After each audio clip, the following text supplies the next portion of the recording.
You are listening to Russia on the Record, a podcast from the Moscow Times. Since the start of the war in Ukraine, Central Asian leaders have been among the few to regularly meet with Vladimir Putin. These countries have also been some of the only foreign states to host the Russian president since the ICC issued a warrant for his arrest. In this episode, we discuss how Russia's relations with each of the Central Asian countries are currently being built at the political, economic, and interpersonal level, and whether Russia's influence in the region has declined after the outbreak of the war in Ukraine.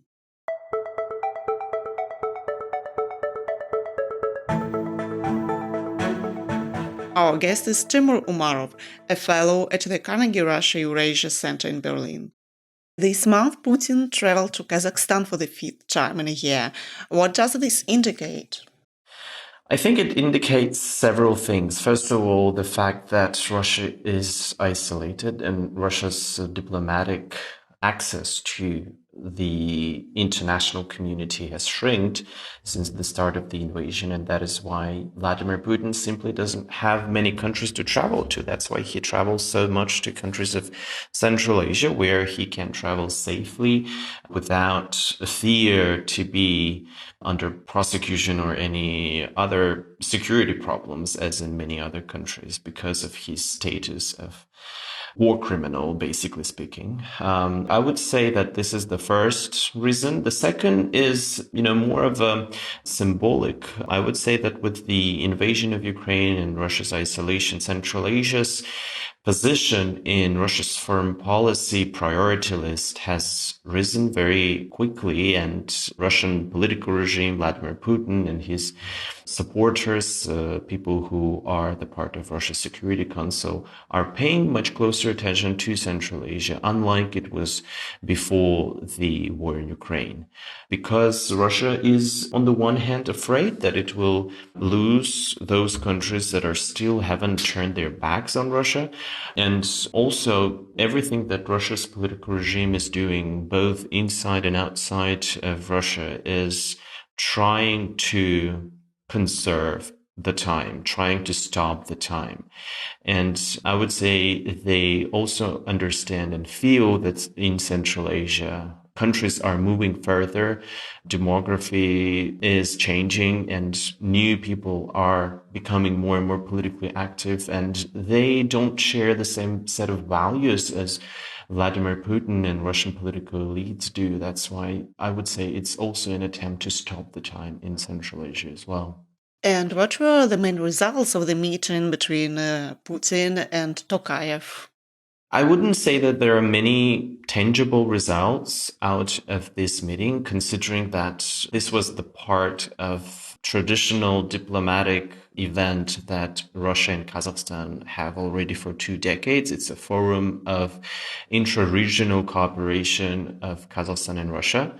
And every year, presidents of Russia and Kazakhstan meet under this format and sign a lot of memorandums and cooperation partnership agreements, which in fact doesn't mean a lot, but at the same time, this is already a tradition. And if Vladimir Putin wouldn't come, it would be a big, surprise. That's why I rather see it as just continuous Russia's policy towards Kazakhstan, and wouldn't say that there was anything really worthy of our attention. At the same time, during the visit, Russian president was once again unable to pronounce the name of his Kazakh colleague correctly. Do you think it is happening by chance, or is it a show of disrespect, superiority of Vladimir Putin? Yes, I understand the level of attention that is being paid on what Vladimir Putin is saying and what he's not saying and how he's pronouncing different names and words. But I also wouldn't pay that much of attention to that, because I think that it is not something that was made intentional by Vladimir Putin. I think, of course, it shows the level of disrespect that the president of Russia doesn't feel the necessity to learn by heart the names of the presidents who are in power already for almost 4 years. It also shows that Vladimir Putin is already an old man, and has problems with memory and pronunciation of the words that are different from Russian words. But I wouldn't believe that it was made intentionally, that Vladimir Putin somehow wanted to send a signal to his Kazakh counterpart, or that there is a lot of symbolism in how Vladimir Putin pronounces different names. I just think it's as simple as that. It's just Putin is old and cannot keep all the new names in his head. You mentioned that Central Asia is a very dynamic region, and there is a change of generation in their mentality and their political views. Which Central Asian country does Russia have the closest and best relation with right now, and which seem to be the most complicated? It's a very good question. I think that the answer here would be Kazakhstan for both of the questions. Kazakhstan is the closest, and at the same time, relationship with Kazakhstan brings a lot of problems to Russia for the last 2 years at least. And this is because of the nature of how those two countries develop their relationship. On the one hand, Kazakhstan, from the very beginning, actually, from the collapse of the Soviet Union and the appearance of independent Kazakhstan, wanted to have a very stable and close ties with Russia, because it understood that, Russia is not going to disappear from the map, and Russia has a huge border with Kazakhstan, and Kazakhstan really wanted to make this border the source of opportunities and development rather than a source of risks and dangerous, unpredictable moves from Russia.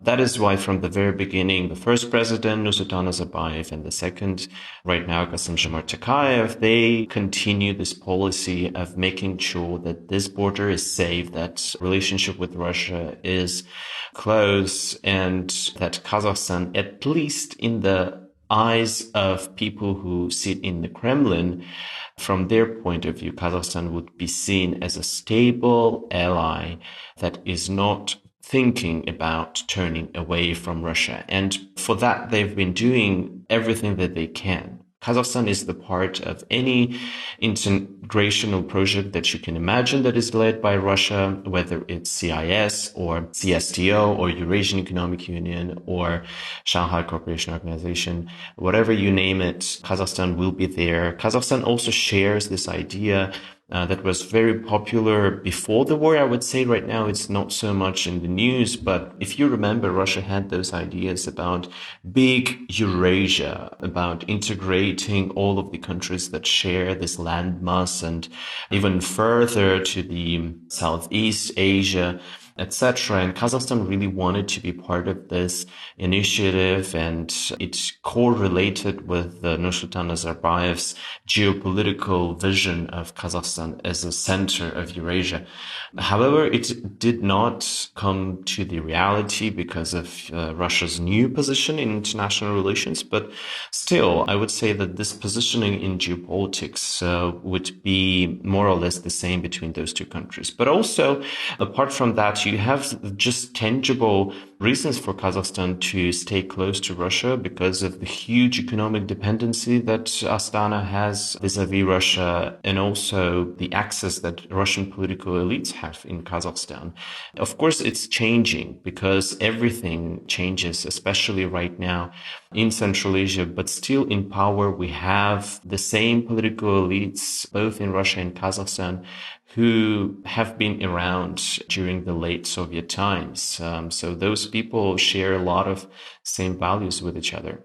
On the question of problems, because of this closeness, because of this dependency on Russia, Kazakhstan also understands that there is some risks of over-dependency on Russia. And Kazakhstan also understands that unlike other Central Asian countries, Kazakhstan bears the biggest potential risks if something happens with Russia's thinking about Central Asia, if something happens with Russia's understanding of whether or not Kazakhstan is an ally. If we go back to February 2022, the majority really didn't believe that Russia will start the full-scale invasion against Ukraine.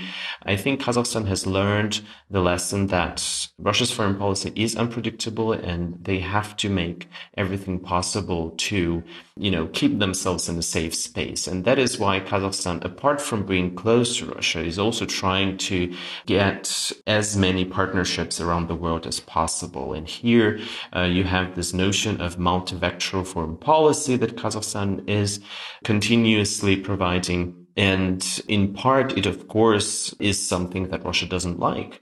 Russia looks at the West's presence in Kazakhstan and China's growing influence in this country as a source of competition and maybe rivalry or confrontation. And that is why I would say Kazakhstan is both the source of, problems for Russia, but also the source of kind of stability. So we have been discussing relations mostly between Russia and Kazakhstan, but analysts often say that Kyrgyzstan passes legislation similar to discriminatory Russian laws more and more often.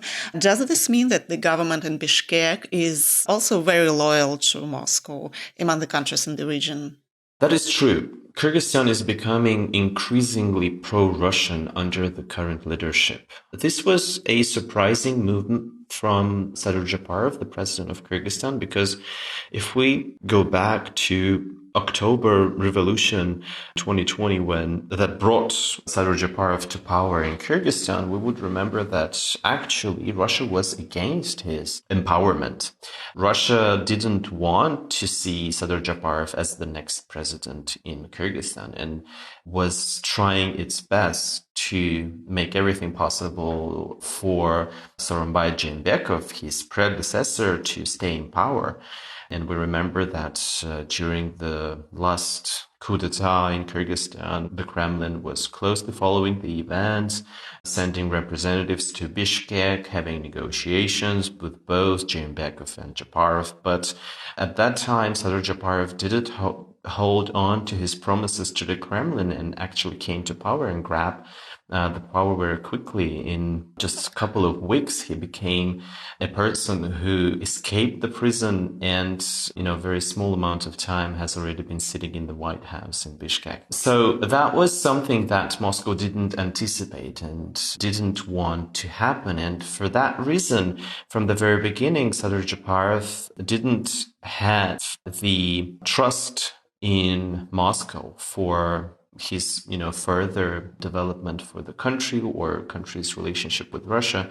And that is why I think Sadur Japarov had this idea that he has to prove to Russia that actually he is a stable ally and Russia doesn't have to think about overthrowing him or getting rid of him or, working against his interests somehow. And from the very beginning, Japarov was trying hard to prove that to Russia. His first interview in Russian, normally he speaks Kyrgyz. I would say 99% of his public appearance happens in Kyrgyz language. But when he speaks for Russia specifically, you understand why it's happening because he speaks Russian. And his first interviews was for Russian government TV channel Россия 24, where he promised to the interviewee that Kyrgyzstan will continue to be a loyal partner, stable partner for Russia, and this is his main priority in his foreign policy. Then, prior to the invasion of Ukraine, Kyrgyzstan's president was one of the first who ambiguously supported Russia, saying that if Russia accepts Luhansk and Donetsk republics as part of Russia, that must have happened because of the very important reasons behind that. This was something that none of the other Central Asian leaders would do. Also, when invasion already happened, Sadur Japarov had a phone call with Vladimir Putin, and during this phone call, according to the press release of the Kremlin.ru, Sadur Japarov said that he supports Russia's interests in Europe, which is something that also none of the other Central Asian presidents have made. But also right now we see the lean of Kyrgyzstan towards Russia, specifically on how intelligence agencies of both countries cooperating with each other. There have been a number of cases of Russian activists being unlawfully sent from Kyrgyz territory to Russia. There have been a number of cases of Kyrgyzstan opposition leaders or journalists also being sent from Russia to Kyrgyzstan. There have been a number of cases of how Kyrgyzstan is learning from Russia's authoritarianism and implements the laws that are showed their efficiency on Russia's territory. For example, the renowned law on foreign agents has been recently supported by Kyrgyzstan's parliament and apparently is going to become implemented in the nearest future. The law that also bans any sort of propaganda of LGBT values, whatever that means, is also being implemented recently in Kyrgyzstan. So in all of the frontiers, Kyrgyzstan's political regime tries to prove to Russia that it is a stable ally with the same authoritarian values as Russia, and Russia should have much bigger trust in the current leadership in Kyrgyzstan. This winter, Uzbekistan faced a serious energy crisis. In 2023, reports periodically appeared in the media about discussions about the creation of a Russian, Uzbekistan, Kazakhstan gas union. How do you assess the prospects for creating such union? Yes, here I should also mention that, of course, Kyrgyzstan seems as an exception here, that as a country that leans towards Russia very furiously and quickly. But other Central Asian countries are also authoritarian and they also learn from Russia. Here, Uzbekistan wouldn't be an exception as well. There have been a number of laws that Uzbekistan also was inspired by Russian experience. But apart from that, Uzbekistan also sees opportunities in today's isolated and, weakened Russia. And this so-called gas union that is appearing on the territory between Russia, Kazakhstan, and Uzbekistan is another example of that. Uzbekistan, for the last several years, have been struggling with the domestic gas consumption. It's rising very quickly because of many different reasons. Uzbekistan's population is growing. This year, it extended 36 million people already. Uzbekistan's production is growing as well with the economic development that is being observed since 2017. And in addition to that, Uzbekistan has agreements with China on export of natural gas there. So because of those reasons, Uzbekistan's natural gas isn't enough. And Uzbekistan is struggling to find other sources of this natural gas. Number one partner in import of this natural gas have become Turkmenistan, which is logical. Turkmenistan is right behind the border, and also Turkmenistan is one of the richest countries in the world, according to different agencies. But it turned out that last winter, Turkmenistan wasn't very successful in providing Uzbekistan with the amount that was needed, and that is why we saw the energy crisis in Uzbekistan. It was not the first time it happened in Uzbekistan, but it was the first time it happened in the capital of Uzbekistan, in Tashkent. If you would imagine the situation of last winter in Tashkent, you would be very surprised of how, very modernized, urbanized city was struggling to provide electricity for its citizens, and they were left without heating in a very severe winter last year. And people would basically have to go out and burn everything that they have, like books or furniture, to just get warm, which was a very huge scandal. Several protests happened during that time. And for Uzbekistan's political regime, it was the moment when they realized that next year it shouldn't happen again. And that is why they started to work with Russia on negotiating a new deal to get some of the amount of Russian natural gas that Russia right now has plenty because of it cannot sell its gas to European countries. Around 150 billion cubic meters every year is just lying there in Russia's underground reservoirs. It means also that the negotiating power that Russia has at the moment is so weak that Uzbekistan can push Russia to get the price that would be comfortable for Uzbekistan. So for now, Uzbekistan has already been importing around 2 billion cubic meters every month from Russia, a little less than that, actually 2.8, but still. And hopes is that Uzbekistan will increase this to 10 billion cubic meters. Whether it will be enough or not, I think Uzbekistan will understand shortly. The winter is coming. And depending on that, in the future, Uzbekistan will increase or decrease or keep the import from Russia as it is. But it is working. The gas union, although Central Asian countries don't like this term and they don't call what is happening right now with Russia and Kazakhstan and Uzbekistan a gas union, they actually say that it's just an agreement. It's not a union. But Russia really insists on using the union term because it wants to portray that it has a lot of leverage over Central Asian countries and that Russia is such a great country and everyone wants to have another union with Russia. But in fact, it's just another agreement. As for Tajikistan and Turkmenistan, what are the relations of these two countries with the Kremlin? Tajikistan and Turkmenistan are unique inside Central Asia, and everything about them is also unique, whether it's relations with Russia or their domestic politics. Mainly, to understand how relationships work with those two countries, we should understand how the political regime there operates. And what makes those two countries unique is that in both, the majority of power that exists in the country belongs to the families. In Tajikistan, it will be the family of President Emomali Rahmon. He has a huge family, and all of his children are also working for the government and controlling different business spheres. He is predicted to start the transition period because he this year turned 70 and is no longer, as they say, is no longer capable of ruling country to the way he used to do it for the last almost 3 decades.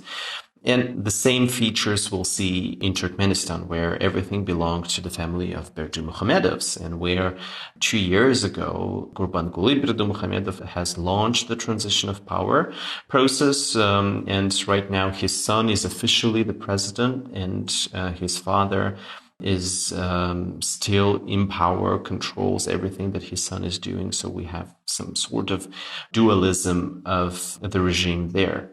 To have influence in those two countries, one should have access to those families and should have connections with those people. And Russia's presence there is tangible and substantial. With both presidents, Vladimir Putin is known to be in very good terms for already decades. They know each other for at least last 2 decades, and they all share more or less same values. And with Emomali Rahmon, President Putin even almost shares same birthday with the difference of 3 days. So these people trust each other, they know each other very well. And in addition to that, there are also many economic dependencies of both Turkmenistan and Tajikistan over Russia, which gives Russian president and Russian political regime access to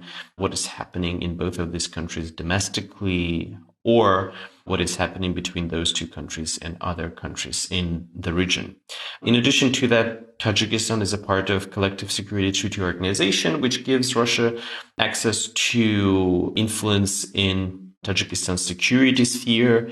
And Turkmenistan, although it's not a part of any integrational projects that Russia has, but it's the nature of Turkmenistan's positioning in the world. Turkmenistan is officially a neutral country that doesn't enter any integrational projects, and here Russia wouldn't be an exception.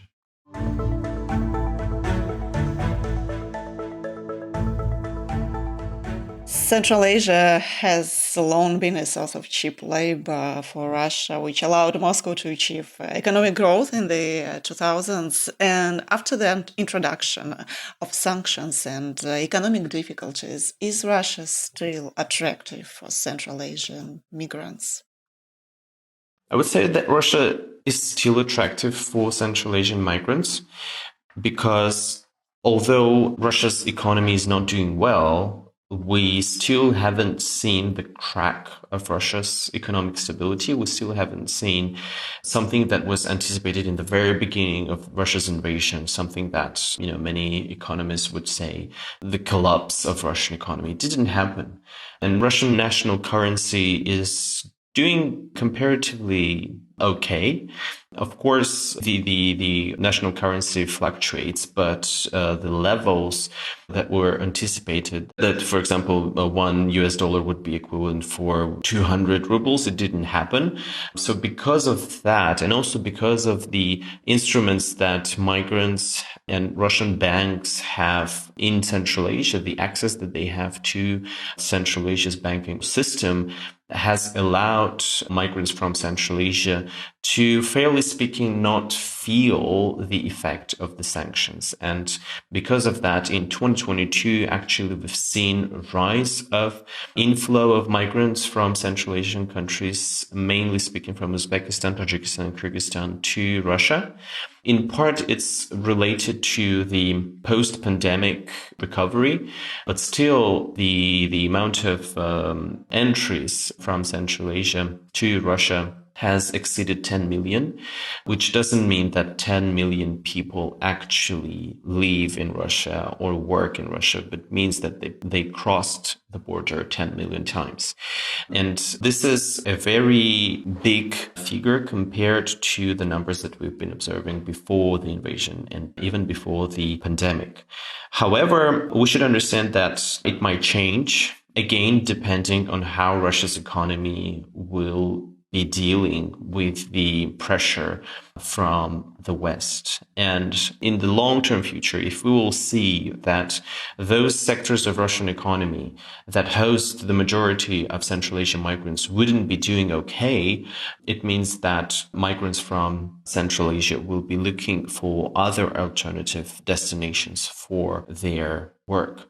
That is why I think even though for now we don't see the huge difference between how migrants used to come to Russia, etc., it is slowly changing. And also, Central Asian migrants increasingly understand that Russia is becoming an unpredictable country. If before the war in Ukraine, Central Asian migrants wouldn't have to understand what's going on geopolitically between Russia and the world, they wouldn't have to, go into details and think about the potential risk of being conscripted to Russian army. Right now, they have to do it. Right now, they understand that they have many relatives or people whom they know, and there are a lot of news in migrant group chats or Facebook groups about people from Central Asia that have been conscripted, or people from Central Asia that have been put in jail, and from jail they've been taken by different private military companies like Wagner, which doesn't exist anymore, but there are also other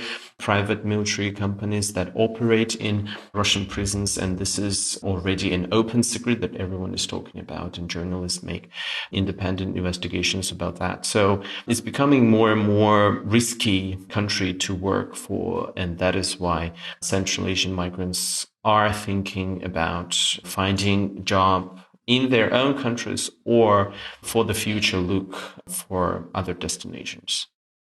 Kazakhstan is often referred to as a country from which parallel imports come to Russia. To what extent do countries in the region help Russia bypass Western sanctions? To be honest, I wouldn't overestimate the level of importance of Central Asia in parallel import. Of course, when we speak about ordinary citizens of Russia that don't have access to, products of different international brands that left Russia, or products that are no longer available inside Russia officially, here, of course, Kazakhstan's role is very important, and that is why, many people who are in Russia see that their Coca-Cola that they buy in supermarkets is being produced in Kazakhstan, or bag of chips or smartphones that they buy are also being sent to Russian territory from Kazakhstan. But when we speak about real sanctions, the dual-use technologies or products, here I should say that Kazakhstan's or other Central Asian countries like Kyrgyzstan's or Uzbekistan's role is limited. There are, of course, substantial statistical evidence that the re-export from Kazakhstan to Russia is growing. In 2022, this amount reached almost 40%. However, not the biggest chunk of it is real sanctioned products. The majority is the products that are no longer officially available on the Russian territory. After the start of the war in Ukraine and mobilization, a large flow of Russian migrants poured into the region for the first time in modern history. What is the attitude towards Russian relocants, immigrants today in the Central Asian countries, both from the government and from the general public? It is true. This was an unprecedented flow of people from Russia to Central Asia. This was something that the governments were not ready for. And it was visible because of the, problems that those Russian migrants faced to get the registration in those countries or to stay in the queues to get the bank accounts, etc. But still, I would say that considering all that, Central Asian countries were the most welcoming countries for Russian migrants. There have been, a couple of scandals that happened because Russians who got used to very luxurious, I would say, way of lives in big Russian cities like Moscow and St. Petersburg came to Central Asian cities and couldn't fit in and couldn't find the same quality of services and were complaining about that on social media. Of course, this created a lot of concern and reaction from the local societies, but I would say it was not something that brought to huge or even some kind of physical confrontation on the streets in Central Asian cities. So more or less, I would say it was very, very welcoming atmosphere for Russians from the ordinary people. But of course, the invasion of Ukraine couldn't have not changed the perception of Central Asians towards Russia. I wouldn't specifically say that the attitude towards Russians have changed, but definitely has changed toward Russia as a country, as a political entity. Especially when we speak about young generation, young Central Asians have changed their minds about Russia, about Russia's role in history, about Soviet Union, and also about their own identities. Because for a long time, all of the questions about what was Russia's role in Central Asia during Russian Empire and during Soviet Union, was it all good? Was it all bad? Those questions were not everywhere. And they were only discussed maybe by some historians, by people from the academia, but not by just ordinary young Central Asians. And now you have all of those conversations everywhere, especially in the biggest cities like Almaty or Bishkek, and to some extent, Tashkent. But when we speak about the governments had a different attitude.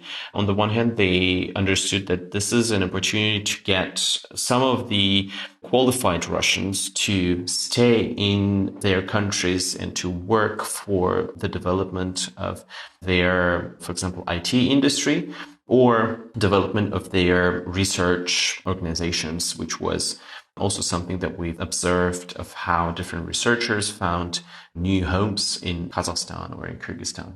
But at the same time, governments were afraid that with the inflow of Russians, they will have a lot of problems, not only because of potential conflicts that might happen between the societies of Central Asia and Russians, but also because of the fact that the majority of Russians who bleed Russia were those who were actively participating in political life of Russia. And there were a number of cases of those people being wanted by Russia, and then Central Asian countries would find themselves in a very uncomfortable situation where they would have to decide whether they should hand back this particular person back to Russia or not. So all of those questions made a difficult situation for the governments of Central Asian countries, but I would say that their problems was much smaller than the problems that were faced by countries where the amount of Russians was much bigger, like in Georgia or Armenia or Turkey. Because Central Asia, I would say, in the majority of cases, was considered to be a middle ground between destination A and destination B. What role do other major powers such as Turkey and China play in this region? Have they strengthened their influence amid the Russian-Ukrainian war?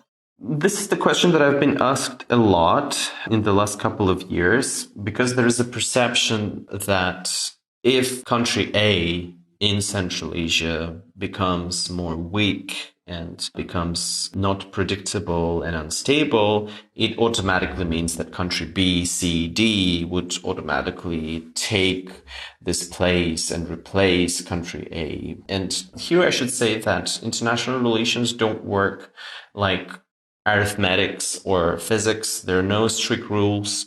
And because of that, everything happens chaotically. And mainly speaking, in international relations, it's very easy to objectivize some countries. And this is also something that is happening a lot to Central Asia, because the majority of media corporations, for example, do not want to see Central Asia as agents of their own destiny and their own future. And they believe that Russia is dictating something and then China is dictating something. And if Russia cannot dictate some rules anymore, it will be replaced by Russia. But this is not the case. This is actually happens in the opposite direction. Central Asian countries decide what will be the presence of this or that country inside of them. And the fact that they didn't completely turn their backs on Russia just proves that notion that Central Asian countries understand that they need to have these diversified ties with the world. And in this picture, Russia's presence, even if Russia is so toxic and isolated, it still is very important, because they don't want to change one dependency on another. They don't want to change dependency on Russia with China. And here, I would say that all of the countries are important. Some of the countries have their own specific niches that they take. For example, when we speak about China, China has been a very important alternative partner for Central Asian countries since the very beginning of 90s. Central Asian countries saw China as the second window to the world, because during Soviet times, all of the economic structures of Central Asian countries, all of the logistics, infrastructure, everything was created to go through Moscow.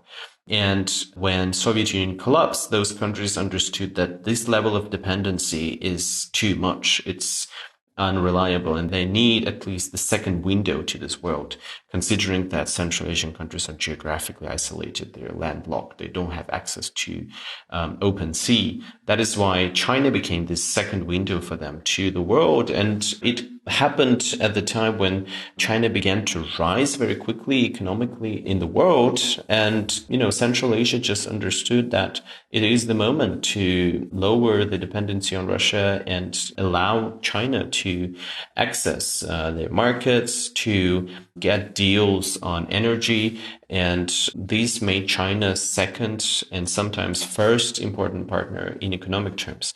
Turkey was also paying a lot of attention to Central Asia since the very beginning of 90s, but it didn't turn out well, the first attempt of Turkey in Central Asia, because Turkey came as a big brother. They saw Central Asian countries as their close culturally, ideologically, and religiously religiously closed countries. And Turkey's idea about Central Asian countries was that they have to follow Turkey's example in the way Turkey developed domestically and internationally. And that is why in the 90s, some Turkish delegations to Central Asia even brought the version of constitution that those countries should accept. But it wasn't something that Central Asian countries really loved. This idea of pan-Turkism and paternalism didn't click.